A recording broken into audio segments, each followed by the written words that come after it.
hindi talaga ako nagsasalita sa unahan. Unang-una, alam ko sa sarili ko na yun, hindi ako masyado sa talk. Lagi kong sinasangka, lagi kong pinofraud si JR. Pero ngayon, alam ko may purpose ang Diyos. Amen. Yan. So, yung na-assign sa akin is relationship. Sobrang laki, madaming types of relationship. Ngayon, tatanungin ko kayo, syempre interaction, no? Pag ako magkwento ng live. Mga chismoso. So, yun. What is a relationship? So, yun. Anyone who wants to Upit daw, what is a identify relationship? what is relationship? Ate Luna, sige na, sumagot ka na. I'm innocent. Sige na, sumagot ka Relationship. na. I'm out of words. Kasi more on action ako eh. Relationship. Marami po yan. Gaya ng sabi ni Sis Joyce, marami yan. Relationship. Meron relationship sa family, sa parents mo, among your siblings, with your friends. What's your relationship with your friend? Pero yung base, para sa akin, ang isang pinaka-common denominator nila is yung love. So, parang hindi magiging genuine ang isang relationship kung walang love. Perfect. Yun. So, tama si Ate Luna. Thank you po. Yun. So, yung relationship is an interaction between two or more. So, tama yung sa family or familial relationship first. Second is platonic. If you have your best friend, deepest in relationship yon. So, mag-best friend kayo, pero platonic relationship lang yon, tita. So, pero yung friendship nyo is deep. So, that is platonic relationship. So, yan. Wala pa tayo, nasa platonic. Na-excite sila masyado.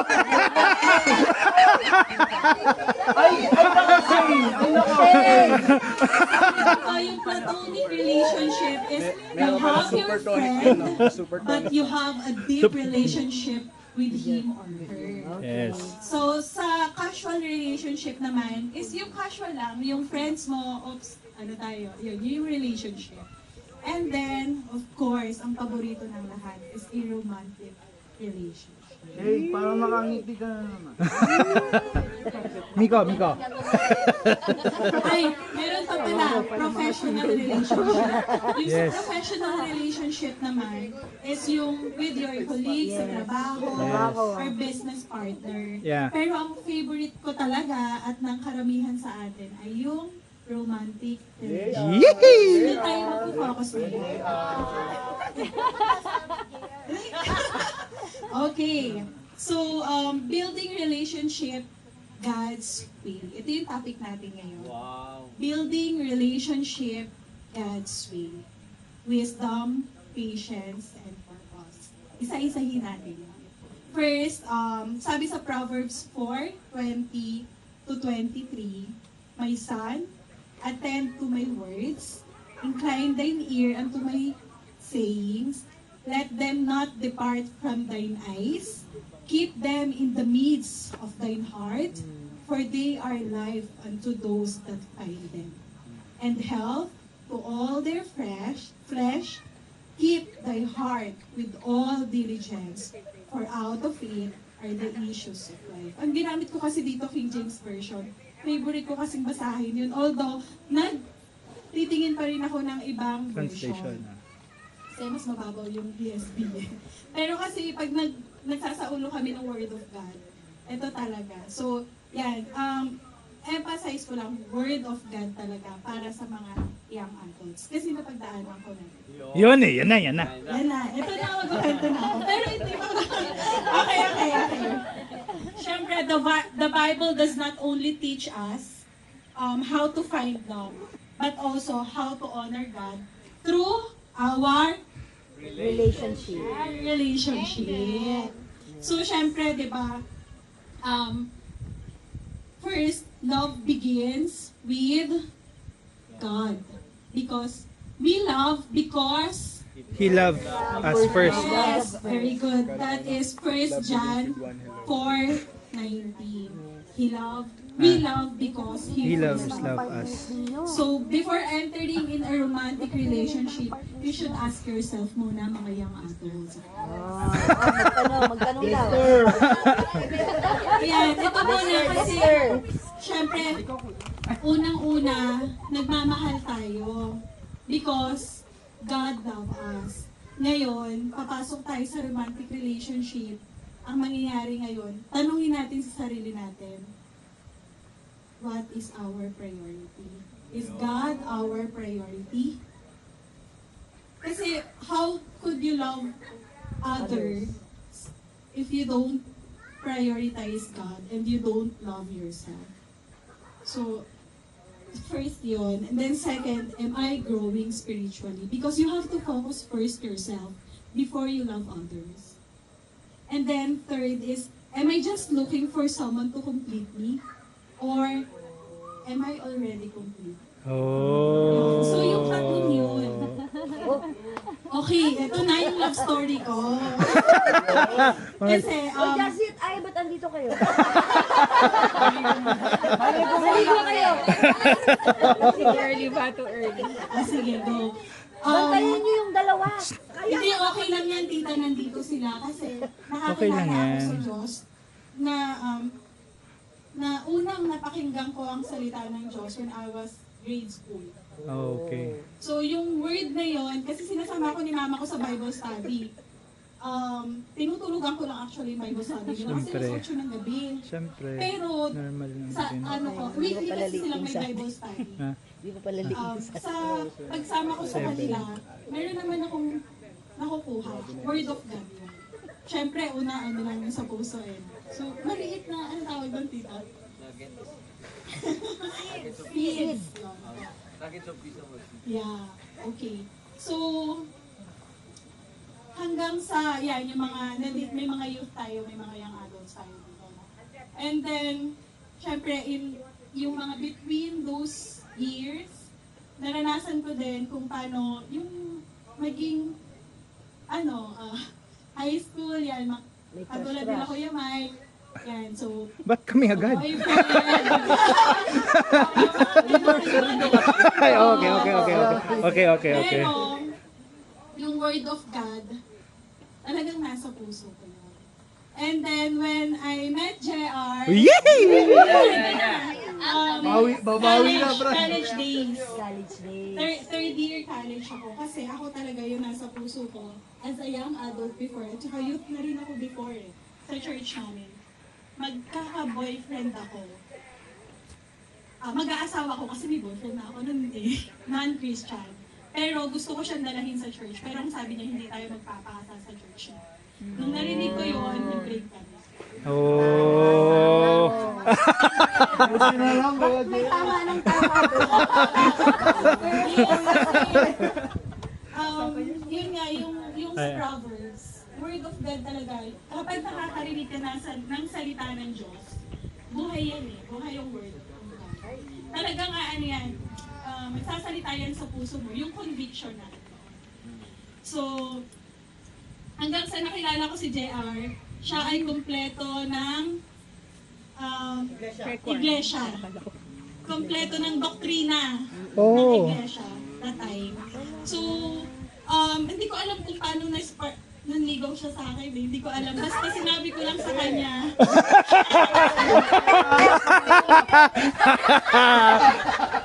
Basta sabi ko lang sa kanya, let's go to church. Yun lang sabi ko sa kanya. Church tayo. Kasi alam ko iglesia yung family niya. Church tayo. Pero open siya. Nag-start kami magturo ng mga bata. Maliliit na mga bata. Children's ministry. Kami na nun. Ito, yung nagkakilala kami, pumasok kami sa relationship kami na. And we grow spiritually together. So yun. Pero ito yung ituturo ko sa inyo. Siyempre. Napakabuti ng Diyos, no? Kasi madami kaming pinagdaanan all throughout our relationship. 7 years, boyfriend, girlfriend, and serving God. Pero yung mga time na yon, hindi namin priority yung relationship namin dalawa. Ang priority namin noon, career, first career, and family. Kasi paano kami babawi sa family namin after namin graduate? Hindi namin priority yung relationship namin. Ang priority namin, mag-serve sa Diyos, career, and then family. O, Polly, makinig ka, ha? Take note. 7 years boyfriend and girlfriend afar. Kasi ako yung nagtatrabaho sa Makati and si JR sa Laguna. Magkikita lang kami every Sunday. Sa church na kami magkikita. Oh. Yun. Sa church na kami magkikita tapos text-text na lang kami, gano'n, hanggang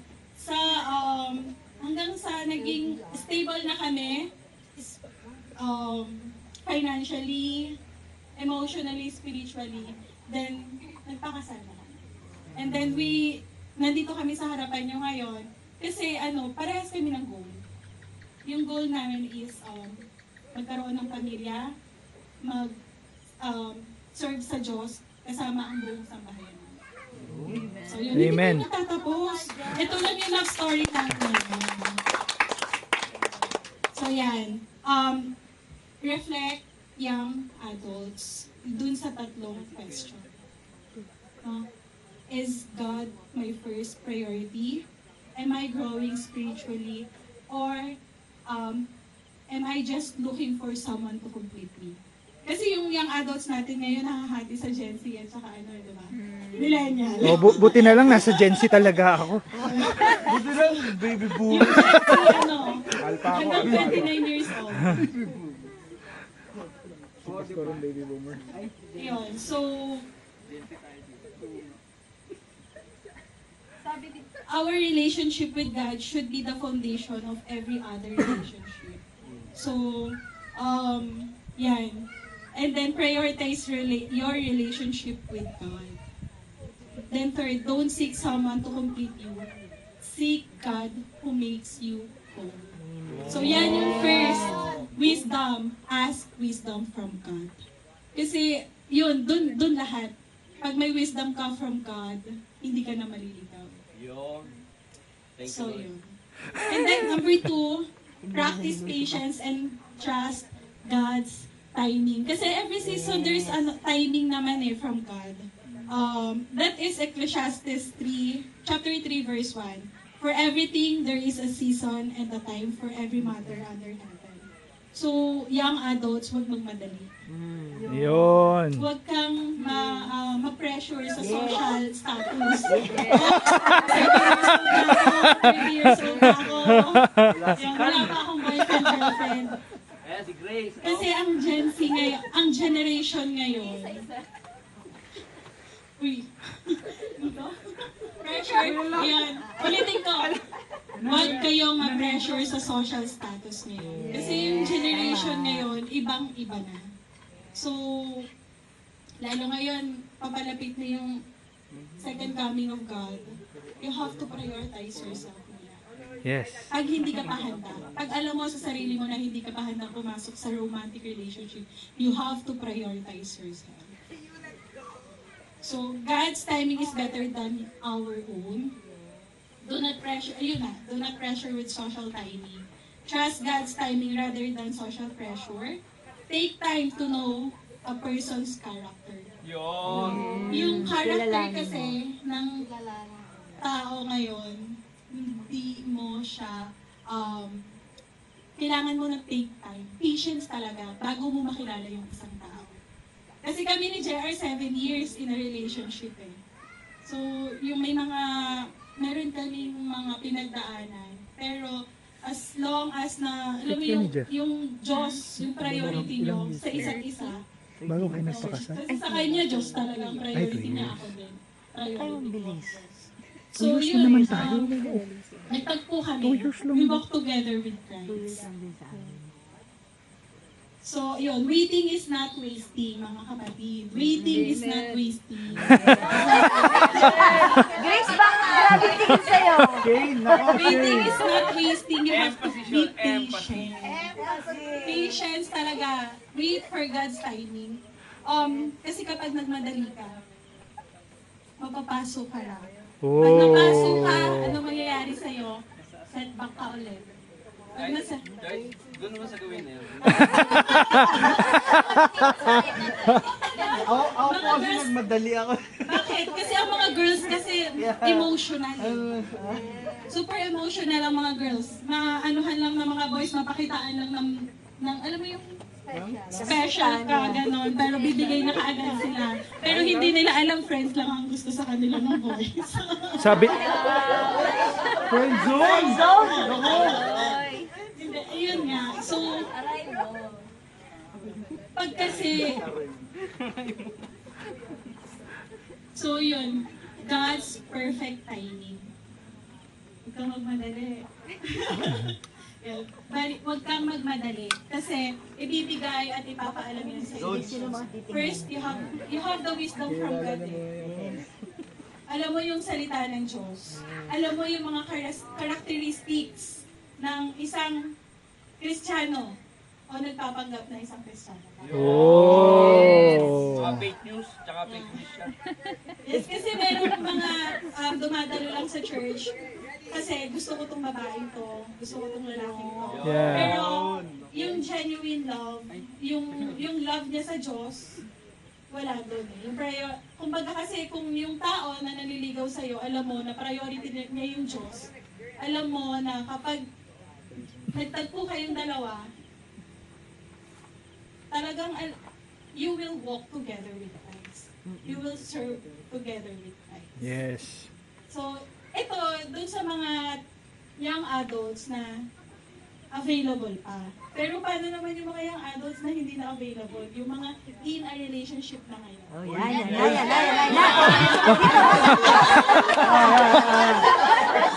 Kasi nag-focus tayo dun sa mga young adults na available pa, di ba? Kuya Mira? Pero paano yung mga young adults na in a relationship na? Okay, banda Kaya po dito. Chester, makinig ka!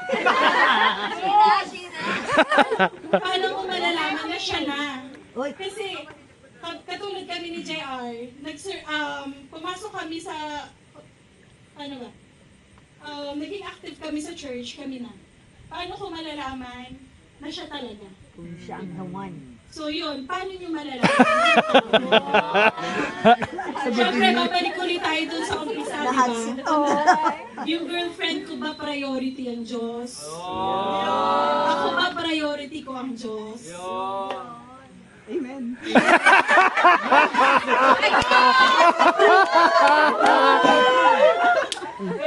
Pinag-isipang maigi ah. So, first, wisdom. Second, patience. O, wait for the God's perfect timing. Third, ano yung purpose? All of us, hindi tayo, kumbaga, hindi tayo member lang dito sa congregation, sa Christian community. We are disciples of God. Siyempre, ang mga yan, sa inner relationship, meron, nagpapagamit sa isang ministry. And then, yung girlfriend mo is not, syempre hindi niya priority ang Diyos, ganyan. And then, gumagawa siya ng mga bagay na makakapag-hinder for you to serve God. So, is that a purpose, God's purpose for you sa relationship mo? Nako. Big question yan. A big question. Nako. Hindi ko alam ang love story nila. Bata yun. Hindi ko alam ang love story niyo. Buti pala dyan kayo mo So yun, kasi young adults, sa generation ngayon, lalo sa mga end times, you have to prioritize yourself, your love with God. George, doon ka naman supporting.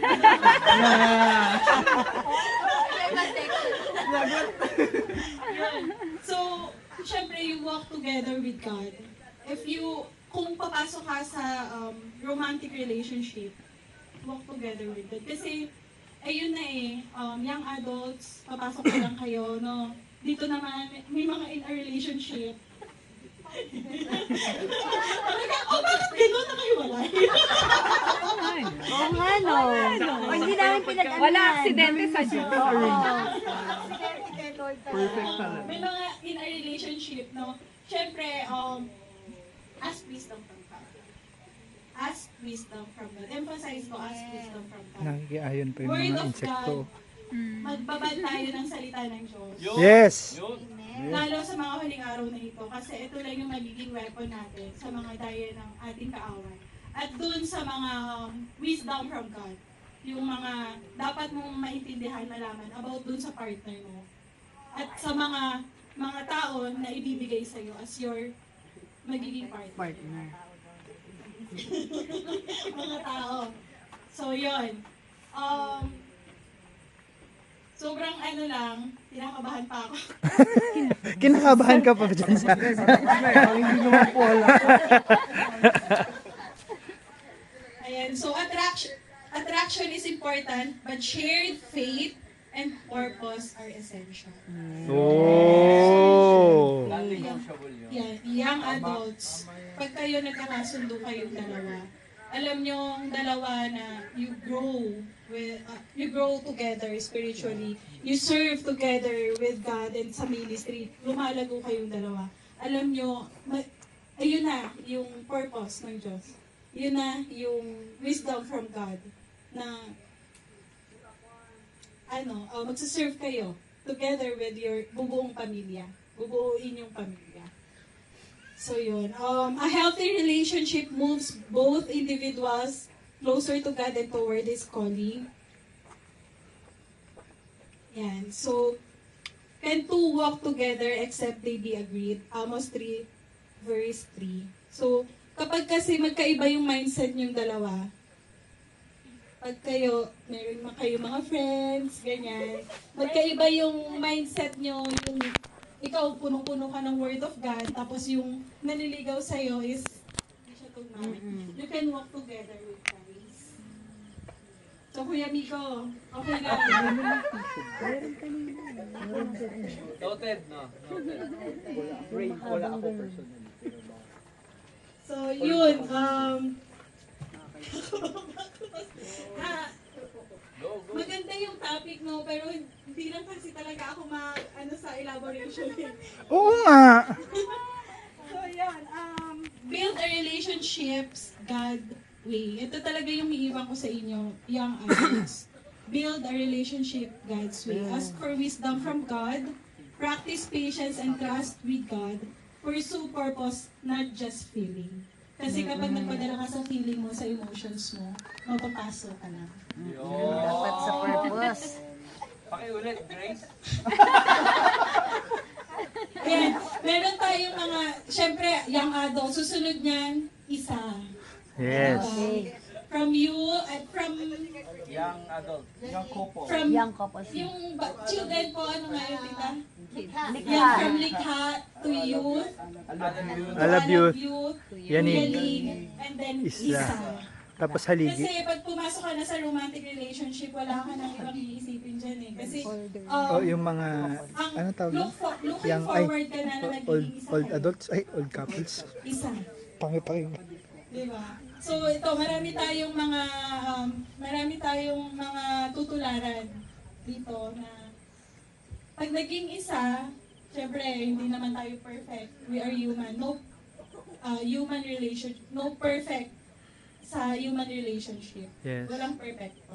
But kaya nga nandyan si God center Yes. of our relationship si God.